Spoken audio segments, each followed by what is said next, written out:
Bonjour à tous et à toutes, et aujourd'hui nous allons parler de la Bugatti Type 41 Royale, qui est du coup une voiture très rare, très recherchée et qui coûte très cher. Et la version la plus belle et la plus convoitée est le coupé Napoléon, exposé au musée Schlumpf. Sauf que, le saviez-vous qu'à la base, ce coupé Napoléon n'aurait jamais dû exister? Nous sommes en 1929 et Ettore Bugatti était à l'époque intéressé de se lancer pour son prochain modèle sur une Bugatti de luxe. Alors avec l'aide de son fils, ils vont créer un prototype sur base de Packard, ce qui donnera la première Type 41, une version torpedo. Pour le moteur de cette voiture, ce sera un V8 d'une capacité de 14,7 litres pour 275 chevaux, ce qui surpassait tous les autres véhicules de l'époque, malgré que les versions commerciales de la Type 41 descendront à 12,7 litres pour le moteur.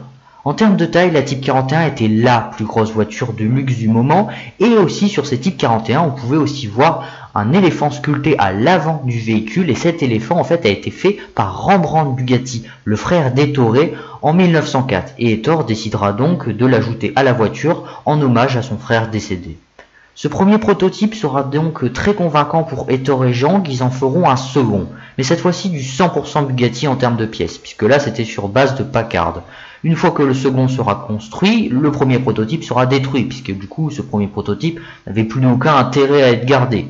Et en fait très récemment en 2011 ils ont fait une réplique de ce premier prototype à partir des quelques photos qui restent en fait de ce modèle. Le second prototype sera en fait spécialement designé par Weimann et il gagnera du coup un prix à un concours d'élégance. Après l'avoir montré à Paris, Jean Bugatti conduira la voiture pour la ramener à Molsheim. Mais il va avoir un accident avec l'auto. Il expliquera qu'il s'est endormi après le repas du midi, mais entre ce qu'il a dit et ce qui s'est vraiment passé, il y a un fossé, puisque Jean Bugatti justement est assez connu pour avoir notamment écrasé plusieurs Bugatti, notamment une Type 53 qu'il écrasera quelques années plus tard sur le mur d'une usine, et il est mort en roulant à plus de 200 km/h sur une route de campagne à bord d'une Type 57G. Par conséquent, Jean Bugatti n'était pas le genre de personne à faire de la conduite douce, et du coup, Ettore Bugatti n'avait plus de prototype pour les salons automobiles.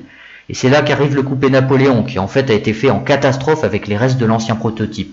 Au final, la voiture sera une vraie réussite en termes de design, et ce coupé Napoléon restera la voiture familiale durant un certain temps, avant de rejoindre du coup la collection des frères Schlumpf. Malgré ses qualités physiques et ses qualités moteurs, la Bugatti Type 41 Royale ne va pas beaucoup marcher.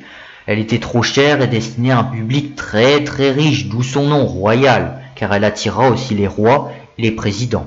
Il faudra attendre 2 ans avant que Bugatti vende son premier modèle en version Roadster, à Armand Esder, un manufacturier.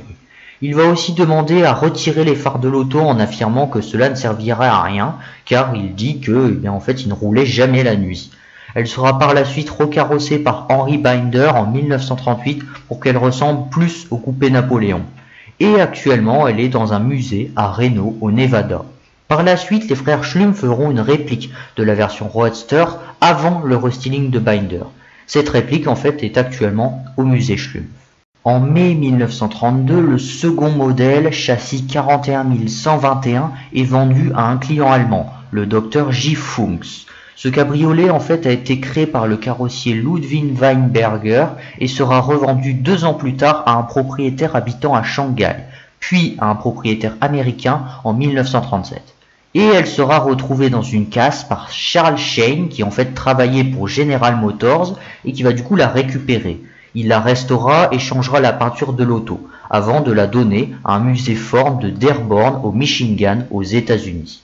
En juin 1933, une troisième Type 41 châssis 41131 est du coup vendue. C'est une version limousine designée par Packard et vendue à un Anglais, le capitaine Cuthbert Foster, qui exigera que l'auto ressemble à une Rolls-Royce de 1920 qu'il possédait auparavant. En 1955, elle est rachetée par un Américain, puis deviendra la propriété des frères Schlumpf, puis du coup du Musée national de l'automobile de Mulhouse, qui en fait regroupe la collection des frères Schlumpf. Dans l'usine Bugatti, du coup, il restait aussi 2 Type 41 qui étaient prêtes à être vendues, mais qui ne seront pas vendues. La Type 41 Royal Kellner Coupé, designée par le carrossier parisien Kellner, et la Type 41 Royal Berline de voyage, designée par Ettore Bugatti en personne. Ces types 41 seront cachés durant la Seconde Guerre mondiale et c'est seulement en 1950 qu'Hebe Bugatti, la fille d'Hector, les revendra à Brice Cunningham qui les achètera pour une bouchée de pain. En effet, 3000 $ pour la Kellner et un peu plus pour la berline de voyage. Il revendra la berline de voyage pour 41 150 $ au musée d'Arras, qui la revendra aux enchères pour 6,5 millions de $. Le propriétaire la revendra par la suite pour 8,1 millions de $ et dernièrement elle a été revendue à l'ex-président du groupe Samsung, Lee Kun-hee. Tant que pour la Kellner, en fait, après la fermeture du musée Cunningham en 1986, elle sera revendue à 5 millions de livres, puis encore revendue à 15,7 millions de $ et dernièrement en 2001, pour 10 millions de livres, elle sera du coup vendue à un propriétaire espagnol anonyme. Au final, ces Bugatti Type 41 Royal seront des vrais flops, à un tel point qu'il y avait plus de Bugatti Type 41 en pièces détachées dans leur usine que sur les routes. C'est notamment à cause de la crise de 1929 qu'elles ont eu du mal à se vendre.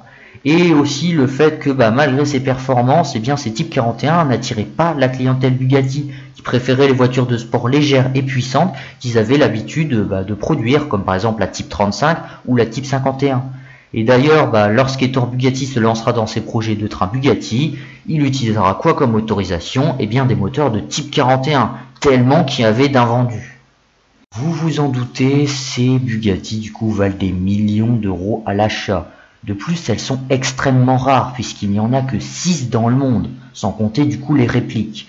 Ces véhicules du coup sont estimés à 12 millions d'euros à l'achat, mais cela peut monter bien plus haut pour les modèles plus prestigieux comme le coupé Napoléon ou la berline de voyage qui en fait a été designée par Hector Bugatti.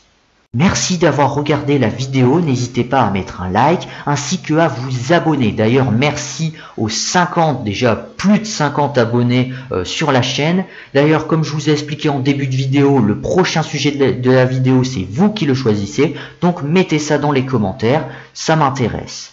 Et n'hésitez pas aussi à mettre votre avis dans les commentaires. Et sur ce, on se revoit dans quelques temps. Bye!